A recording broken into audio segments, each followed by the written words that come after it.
누구인가? 누가 사면 소리를 내었어?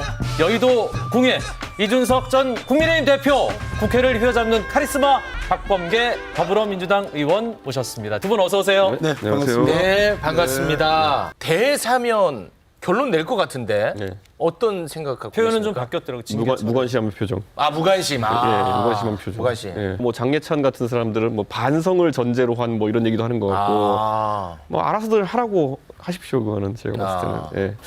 기분 나쁘신 것 같은데 대사면 이야기. 무관심 표정. 아, 무관심. 예. 네. 예. 질문을 그런 걸 해야지. 네네네. 아니 이게 법률 전문가신데 대사면 이슈 이거 어떻게 보고 계세요? 그러니까 징계 취소, 처음부터 징계 무효, 뭐 소급해서 이건 잘못했다 이렇게 해버리면 될 일인데 마치 형이 확정된 사람을 사면하듯이 그렇게 표현을 했기 때문에 우리 이준석 대표는 상당히 기분이 나쁘겠죠. 자, 그리고 오늘 언론이 굉장히 주목한 이준석 전 대표의 행보가 있었습니다. 중요한 정치적 행동을 앞두고 꼭 만난다는 네. 김종인 전 비대위원장. 야, 도대체 중요한 정치적 행보 무엇을 앞두고 있길래 네. 이 만남이 이루어졌을까? 헤어질 결심이 아니냐? 뭐 이런 얘기들이 계속 나오고 있습니다. 네. 오늘은 사람에 관한 얘기를 좀 하기 위해서 제가 직접 찾아뵀습니다. 사람에 관한 네. 이야기요. 그래서 사람에 대해서 항상 제가 뭔가 자문할 사람이 필요하고 이럴 때는 김종인 위원장이 워낙 또 이렇게 인재풀을 넓게 갖고 계신 분이기 때문에 뭐 여러 훌륭한 분의 이름을 들었습니다. 아, 그러니까 그 사람이라 하면 신당을 함께 꾸릴 사람을 얘기하는 겁니까? 뭐 그런 의미라기보다는 네. 뭐 같이 뭔가 좀 재밌는 걸 해볼 사람들. 예. 함께 할 만한 사람들. 그러니까 제가 예를 들어 예전에도 뭐 경제 쪽에 제가 당대표 할 때도 경제 쪽으로 제가 좀 공부해보고 싶은데 누구 추천할 분 있으십니까? 그러면 또 소개해 주시고 네. 같이 식사 자리도 잡아주시고 해가지고 네. 많이 도와주시기 때문에 이번에도 꼭 필요한 사람의 부류가 좀 있어가지고 네. 상의 드려 갔습니다. 의원님 이거 신당 맞죠? 제가 잘 몰라요 이런 걸 들어도 어때요? 저는 개인적으로 네. 이준석 전 대표가 네. 윤석열 대통령에 대한 애정이 저는 있는 분으로 좀 봐요. 누구에 대해서요? 이번에 여기 나오면서 이준석 대표가 윤석열 대통령에 대해서. 너무 잘못 파악하시는 것 같은데. 아니. 제가 알기로는 후보 시절은 모르겠고 대통령이 된 다음에는 대통령의 주위 사람들, 즉 윤핵관 이런 사람들에 대한 가차없는 공격은 정말 심할 정도로 하긴 했지만 네. 대통령께는 대못이 박힐 그런 얘기는 하지 않았어요. 이준석 대표가 네, 저는 이거 잘못 파악하시는 거 아닌가? 그리고 오늘 아침에 뉴스쇼 나가셨잖아요. 거기서 이런 얘기를 했어요. 교통사고를 비유를 들면서 네. 합의금 얘기했어요. 100만 원짜리 합의금. 네. 그리고 과실은 본인은 0이고 대통령 쪽은 100이다. 근데 합의금 100만 원 부르더라. 그래가지고 합의되겠냐는 취지예요. 이 얘기는 합의금만 높아지면 합의될 수도 있다라는 걸로 저는 해석을 했습니다. 대통령의 의중이 담긴 뭔가의 프로포절이 있으면 그리고 네. 합의금만 높으면 알겠습니다. 거의 뭐 한문철인 줄 알았습니다. 네. 이 좀 서운하지 않습니까? 이런 얘기 들으면. 저희 당에도 판사 많은데요. 판사마다 다 달라요. 저 판사 말씀하시는 게. 재판 원래 다 다른 제 거예요. 관심 비율이 다 달라요. 그렇기 때문에 저는 재판 원래 뭐 다릅니다. 이거는 진짜 공신력 있는 비율은 아닌 것 같고. 네. 그런데 이런 생각해요. 그 대통령에 대해 가지고 제가 아픈 지적도 많이 하고요. 근데 제가 항상 얘기했던 게 누가 저한테 좀 가만히 있어라 그러면요. 제가 의원님들한테 이렇게 얘기해요. 아니 의원들이 100명이었는데 아무도 안 하잖아요. 그럼 제가 한 100인분을 해야 되는데 한 10인분만 하고 있겠습니다. 이렇게 얘기하거든요. 저는 그 역할을 하고 있는 거고요. 근데 지금 이미 시간이 이제 총선까지 150일도 안 남은 150일 정도 남은 상황인데 사전투표까지 거의 딱 150일 남았을 거예요. 그런데 아직까지도 의원들이 침묵의 나선 속에 빠져 있다고 하는 거는 제가 10인분 하든 20인분 하든 임계치를 못 넘어가는 겁니다. 네, 그렇기 때문에 저는 상당한 문제의식 갖고 있고 근데 민주당에서는 그렇게 절 연구 많이 합니까? 아니 오늘 이 프로그램에 나온다고 하니까 어차피 지금 요즘 국면은 이준석 대표가 네. 상당히 그 값이 높아요. 지난번에 대선 때 제가 기억나는 게요. 윤석열 대통령의 지지율이 대부분 여론조사에서 이탈했던 적이 있었어요. 이재명 그 당시 후보와 한 9%까지 차이 나는 조사까지 나올 정도로 내려앉았던 적이 있어요. 근데 그게 어디가 있었냐면은 안철수 후보한테 그 당시 붙어 있었어요. 갑자기 가만히 있던 안철수 후보 지지율이 오릅니다.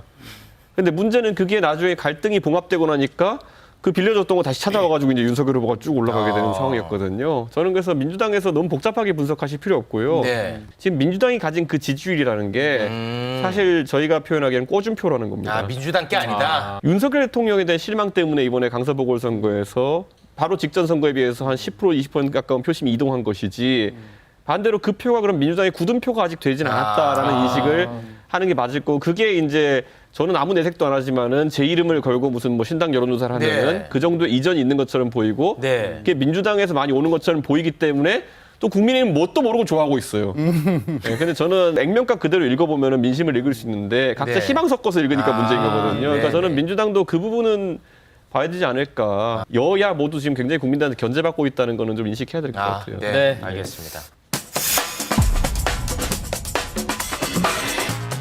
나머지 지역은 지역민들이 요구가 있을 때 적극적으로 검토할 생각입니다.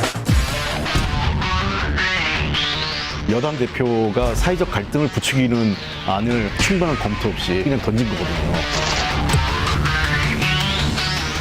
기도하고 수능하고는 하나의 무게 맞게 되니까 이게 전부 다 수도서울로 저가 공표해야 돼요. 무속인의 말에 따라 나라의 정책을 좌지우지하고 있다면 우리 국민에게 얼마나 불행한 일입니까?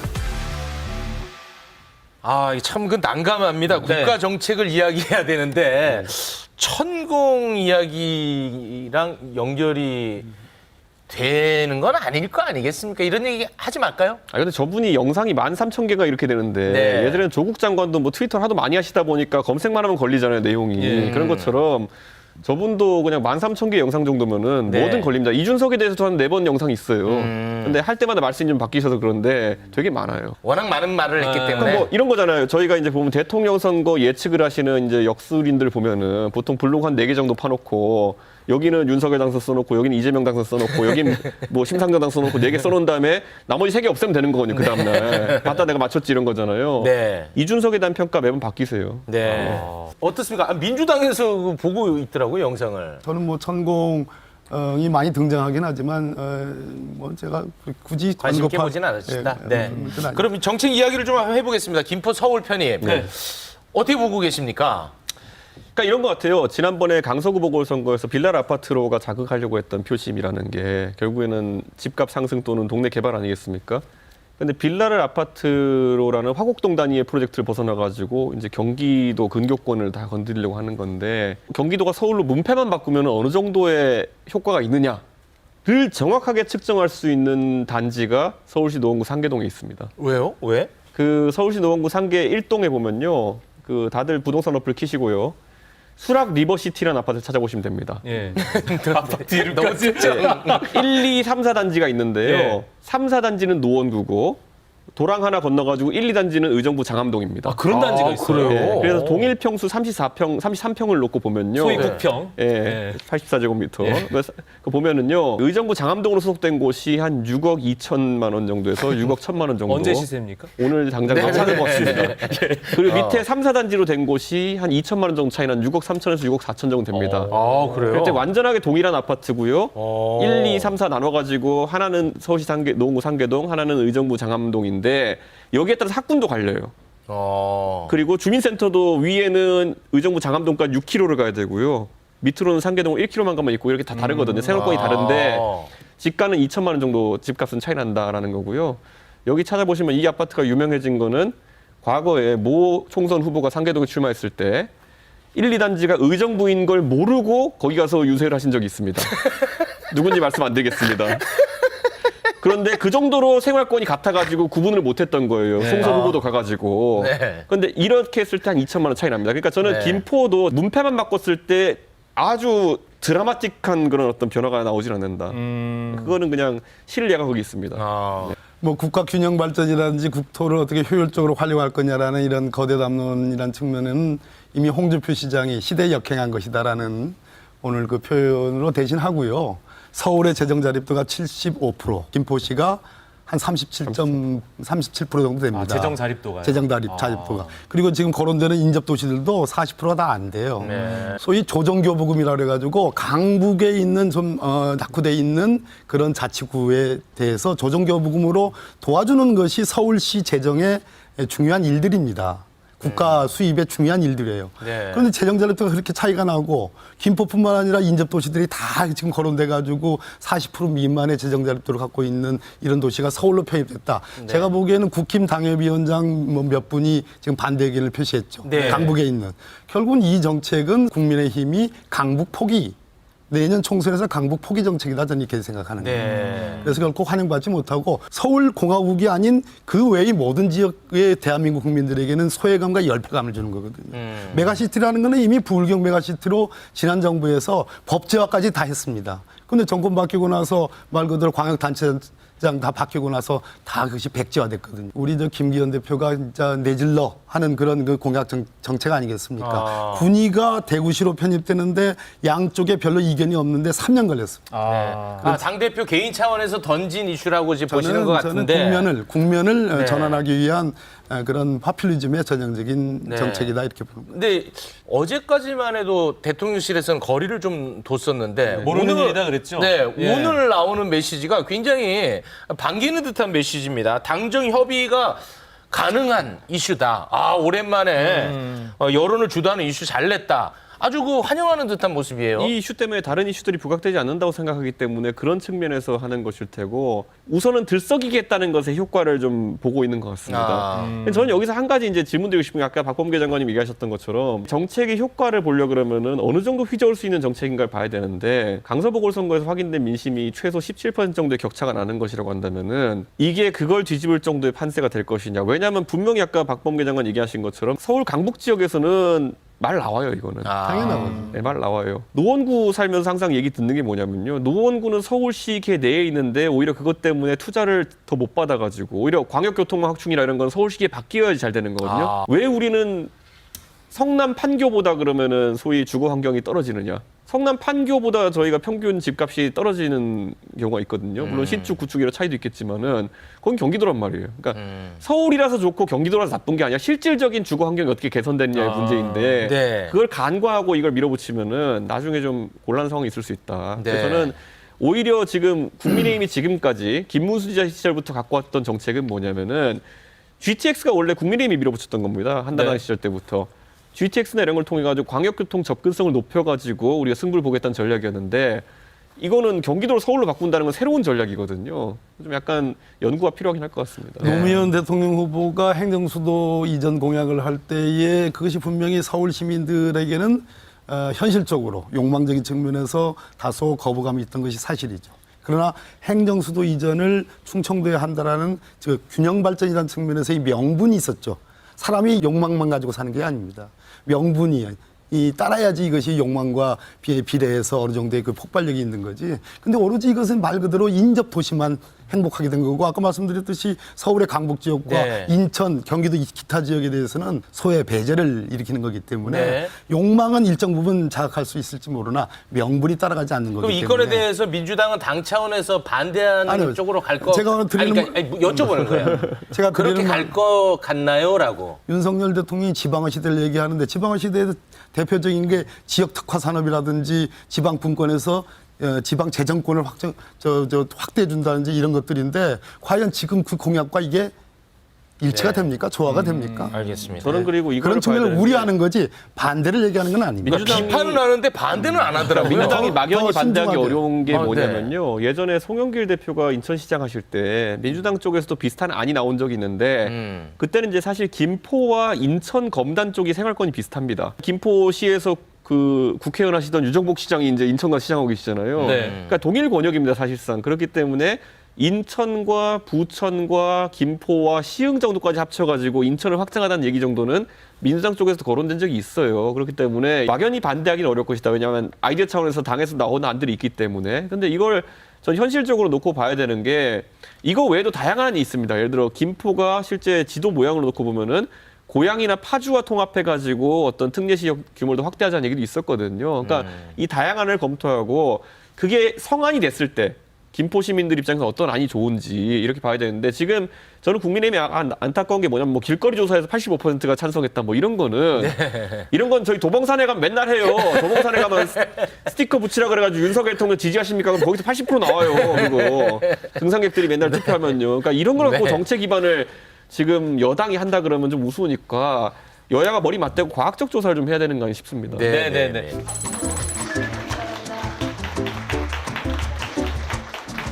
제가 이 대통령직을 수행하다 보니까 참 쉽지가 않아요. 결국은 이제 돈이 든단 말이에요. 예산을 막 늘릴 수는 없잖아요.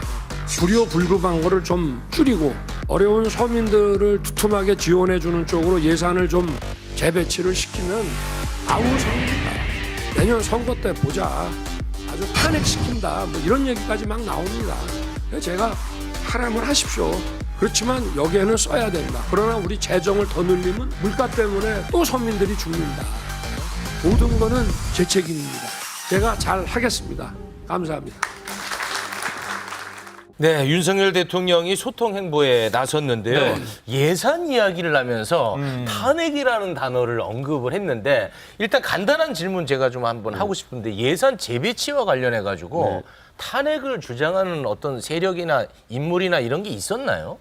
그러니까 제가 대통령에게 좀 아픈 소리를 계속할 때마다 썼던 비유가 돈키호테 같은 거 하면 안 된다 이런 거거든요. 그러니까 돈키호테가 맨날 하는 실수가 풍차가 돌고 있는데 그냥 평화롭게 돌고 있는데 저거 괴물이다 이러고 달려들거든요. 풍차 돌격하거든요.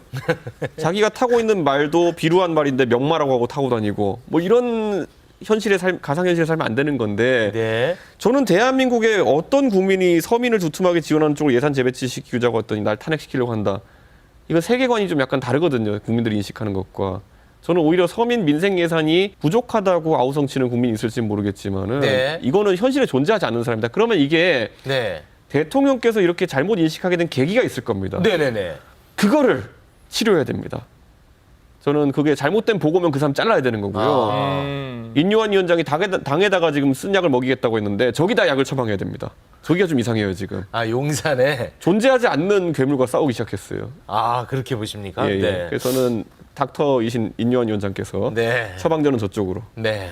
제가 또 괜한 질문을 드려가지고 또 좀 예, 예. 격한 표현이 나온 것 같은데요. 네. 거리에서 우리 시민들이 탄핵을 주장하는 분들이 있습니다. 네. 그런데 예산 재배치의 문제는 다른 문제잖아요. 네. 뭐 지역 아동센터, 학교 돌봄센터, 노인 요양시설, 또 사회 서비스, 건강보험 외에 보건의료 예산 무려 8,800억 삭감. 일반적으로 서민과 중산층의 일반 예산, 소위 복지 예산은 대폭적으로 감소가 됐고 그리고 R&D 예산은 어마어마하게 지금 감축이 됐잖아요. 네. 국민이 언제나 옳다고 했고 국민들의 상당수가 대통령이 일방적으로 독주하는 거 하지 말라. 야당과 협치해라. 예산도 일정 부분 증액해서 수용할 생각을 해 주셔야지 되지. 네. 그거를 탄핵하고 연결하면 그러면 네. 이 예산 정국이 어떻게 되는 거예요? 알겠습니다. 지금 박범계 의원이 이제 R&D 예산 말씀하셨는데 내년도 예산안 발표됐을 때 가장 좀 논란이 됐던 게 예. R&D 예산 감액이었잖아요. 네, 예. 3조 4천억 원을 네. 300만 명의 취약계층 돕는 데 쓰겠다. 뭐 이런 얘기를 밝혔단 말이에요. 이거 어떻게 봐야 돼요? 저는 전체적으로 R&D 관련해 가지고는 국민들이 많은 관심이 있지만은 저는 이렇게 생각해요. R&D에서 연구 개발에 있어서 부적절하게 쓰인 예산을 줄이겠다고 하는 취지가 있다면은 저 세세하게 접근했어야 돼요. 그런데 결국 결과적으로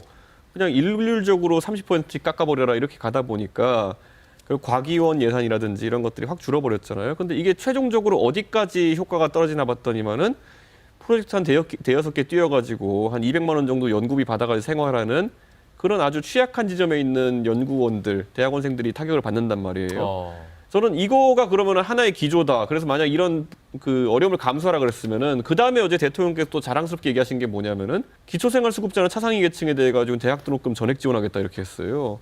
그러니까 제가 정책을 봤을 때 국민들에게 일관적으로 전달하려 그러면은 절대 브레이크랑 엑셀을 같이 밟는 정책은 나오면 안 되는 거거든요. 네. 진짜 아주 긴축을 할 땐 브레이크를 꽉 밟아가지고 국민에게 설명하든지 해야 되는데 한쪽에서는 이렇게 줄이고 한쪽에서는 늘리는데 한 가지 장단으로 계속 춤을 춰야지 그래도 리듬이 나는데 이거는 손발이 따놓습니다 지금. 제가 뭐 대전 국회의원이라 드리는 말씀이 아니라 과학도시. R&D 예산은 대전의 소위 대덕 연구단지의 한 47%가 쓰여지는 겁니다. 33년 만에 이렇게 R&D 예산이 감소되는 건 처음이고요. 네. 무려 그 금액이 5조 2천억이고 16%가 줄어들어요. 예. 특히 대통령이 뭐 청년 예산 뭐 이렇게 늘렸다고 뭐 주장도 하시던데 이공계 학생 일자리 예산이 80%가 감소되는 겁니다. 하나만 더 말씀드리면 도대체 그러면 윤석열 대통령, 윤석열 정부의 경제 비전, 경제 철학, 기본적인 경제 정책이 뭐냐. 박근혜 정부 때도 초이노믹스가 있었습니다. 그러면 윤석열 대통령이 말하는 어제서는 시정연설 들으면서 기재부 장관이 설명할 법한 구체적인 세부 내역들에 대한 열거만 있었지 구체적으로 윤석열 정부가 국민이 위임한 그 5년 동안의 임기 중에 가야 될 지점이 뭐냐, 경제의 방향이 뭐냐, 자율성 외에는, 민간의 자율성 외에는 얘기하는 게 없지 않습니까? 정말로 큰일이다. 정말로 큰일이다. 저는 이런 생각이 들어요. 최근에 가계부채를 이제 정권에서 많이 언급하기 시작했는데 그렇죠. 이런 겁니다. 그럼 얼마 전까지 그럼 정책 기조를 보면요. 청년들이 집을 얻기 힘들다고 하니까 50년짜리 주택담보대출을 열어주겠다 뭐 이런 것들 정책이 있었어요. 네. 저는 그 정책 자체는 좋게 평가합니다. 생애주기가 더 길기 때문에 더 긴 기간에 그러면 그렇게 하면 당연히 빚이 늘 건 알았어야죠. 그러니까 제가 똑같은 얘기하는 겁니다. 그러니까 브레이크랑 엑셀이 동시에 밟히면 굉장히 피곤한 게 이걸 평가하는 사람도 그렇고 국민들도 피곤한 게 50년짜리 빚 내줄 테니까 집 사라고 할 때는 언제고 지금 와서 가계부채가 왜 늘었니 이렇게 하면은 어느 장단에 춤을 추라는 거냐. 그래서 그럼 여기서 또 이자율을 올리기라도 하겠다는 건지 정책은 예측 가능해야 되는 거고 한 가지 기조가 있으면 똑같은 얘기로 가야 되는데 저는 오히려 그러니까 정부가 이 말을 해놓고 50년짜리 주담대 만들어 놓고 가계부채 많다 얘기할 때는 저는 이게 혹시 어디서 외부에서 다른 지표가 감지됐나 예를 들어 신용등급이나 이런 게 흔들리는 거 아닌가라는 우려를 할 정도로 저는 걱정되거든요. 네. 아니면 너무 단기 기억이 이제 약한 거잖아요. 그러니까 저는 제발 시장에 안정감을 주는 메시지들만 갔으면 좋겠다. 알겠습니다. 정책을 조심스럽게 펼쳐서. 네. 정책의 일관성, 네. 그리고 재정 건전성도 방향성을 설정해라.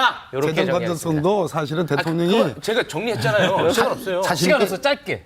작년도에 법인세 깎아주고 네. 초부자 감세해줘가지고 결국은 재정 악화가 된 겁니다. 그러니까 저 반박해야 되는데, 제가. 재정 건전성을 대통령이 하실 말씀이 아니에요. 예, 그럼 짧게 반박. 아하. 아 근데 실제로 법인세 감소분으로 다 설명할 수는 없고요. 네. 왜냐하면 법인세가 우리나라에 100조 정도 거치는데 많으면은 그게 세율 몇 프로 조정한다고 해서 50조가 덜 거치지 않습니다. 그러니까 지금 상황은 부동산 거래가 위축되고 이래가지고 부동산 세수가 문재인 정부 때 비해서 많이 줄은 것도 있고요. 좀 넓게 봐야지 법인세로 민주당이 다 몰아가는 것도 좀 문제라 봅니다. 다음에 이걸로 한번 토론을 한번 했으면 좋겠습니다. 알겠습니다. 꼭 100분 토론 가서 하시기 바랍니다. 함께해 주신 두 분 대단히 고맙습니다. 고맙습니다. 예.